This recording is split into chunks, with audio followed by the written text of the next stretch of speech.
and welcome to Total Rolls Dice, where it's time for another Kill Team Errata review. And this time we're taking a look at the 3 squads of Loyalist Space Marines, I guess is how we're breaking this down. So Chaos have multiple different teams. There's quite a few in power armor, but there's also quite a few who are just like human cultists. I figured it made more sense to have all of the Chaos in one video, so this is going to be a quick little look at the Loyalist Space Marines. As I say, we've got 3 teams to do. We're starting with the Angels of Death.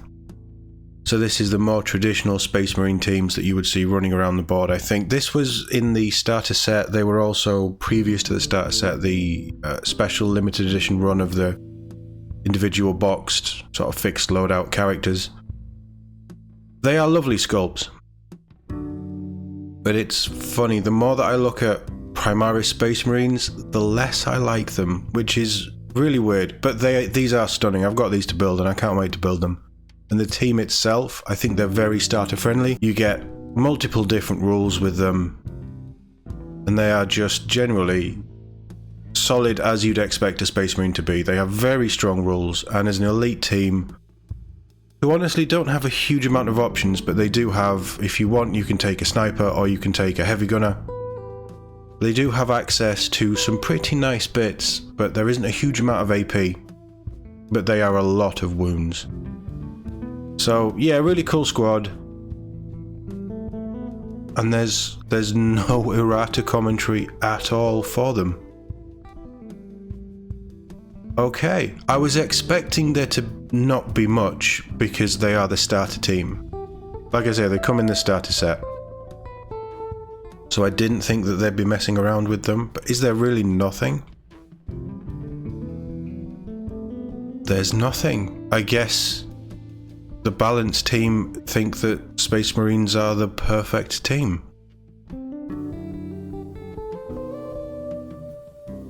Great, okay, that makes life easy. How about we jump over to the next squad we're going to look at, which is the Phobos strike team. So this is the stealthier equipped Space Marines in their fancy stealth armor, which I kind of like, but as a box they're really nice. Lots of nice accessories. Again, they're just not that good. They don't have access to great weapons. They're kind of just standard Space Marines. Move 7 inches nice. Everything else is standard Space Marine. You can take lethal 5 up on pretty much all of them if you wanted to, or almost all of the Marines you can take, which is a nice to have, but still there's, I don't know, nice models. The rules never really wowed me. But they got a lot of options, and it's 3 selections of teams. So you've got Infiltrators, Incursors, and Reavers. You can mix and match, which is what I like about Kill Team. Over 40k, you can actually mix and match different types of squad loadouts and have custom built squads. And these guys, wow, they have nothing either.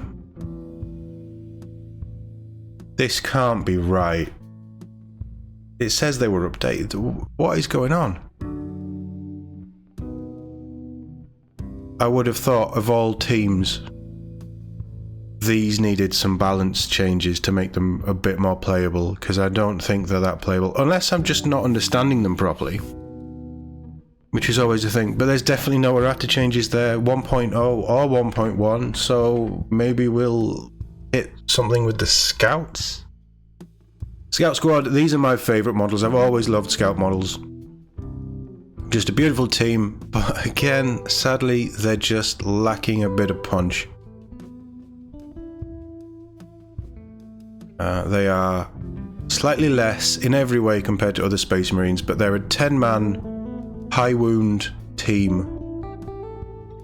And they have options to some nice stuff. Like, I just love the idea of running around with a rocket launcher and a heavy bolter.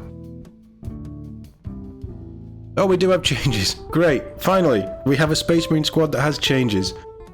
So, the 1.1 errata, they have tweaked the faction rules, forward scouting, and faction equipment has changed as well. Okay, so, for faction rules, forward scouting, first sentence of the paragraph has changed to read, at the end of the setup objective step, you can select and resolve up to 6 forward scouting options. I think it used to be 5. I'll see if I can check that. And forward scouting option added Tactical maneuver for 1 point. Once per battle, strategic gambit, select one friendly operative until the end of that operative's next activation, add 1 to its APL stat. Interesting. So that it sounds like they're trying to buff the scouts a little bit. So this is faction, forward scouting, set up to 5, set up to 6. Yeah, so they've added an extra forward scouting action, and they've added a new one in there for tactical maneuver. Is there anything else that's changed? All the way back up the top. No. Okay, so it's a little bit extra. It gives you some more APL to play with, which isn't a bad thing. And faction equipment, targeting Oculus has been changed to read up to twice per turning point. When a friendly scout squad operative is performing a shoot action and you've selected a valid target, you can use this rule. If you do, until the end of the action, that friendly operative's ranged weapons have the lethal 5-up and saturate weapon rules.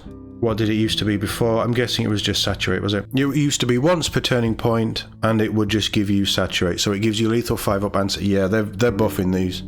Really trying to make these function better, because they were just inferior, I think is the way. Certainly looking at other teams, you know, Imperial Guard teams can take 3 special weapons. In fact, most human level teams can take special weapons.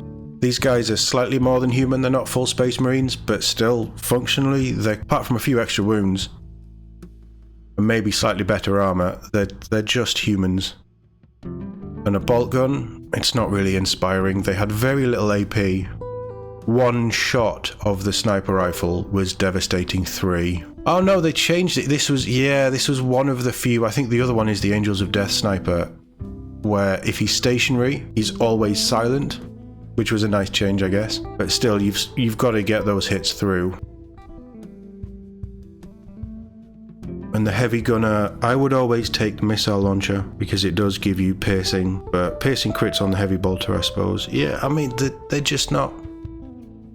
I like them for rule of cool, and in my head, Space Marines, you'd send scouts out for. This might be completely wrong. I don't know the lore of Space Marines and how chapters operate.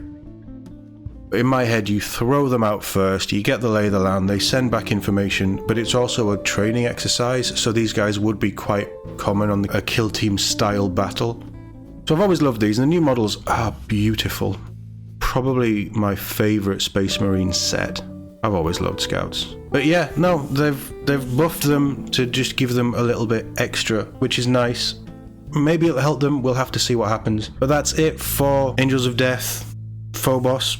No changes on either of those, absolutely no changes in this whole edition so far. And Scout Squads have got a couple of buffs that might make them worth taking and playing with. We'll have to see. If you play either of these teams, well, if you play Scouts, has this change made any difference to any games you've played post Errata 1.1? Let me know in the comments. And we'll be back with all forms of chaos next. Thank you very much for watching, and I'll see you all in the next one.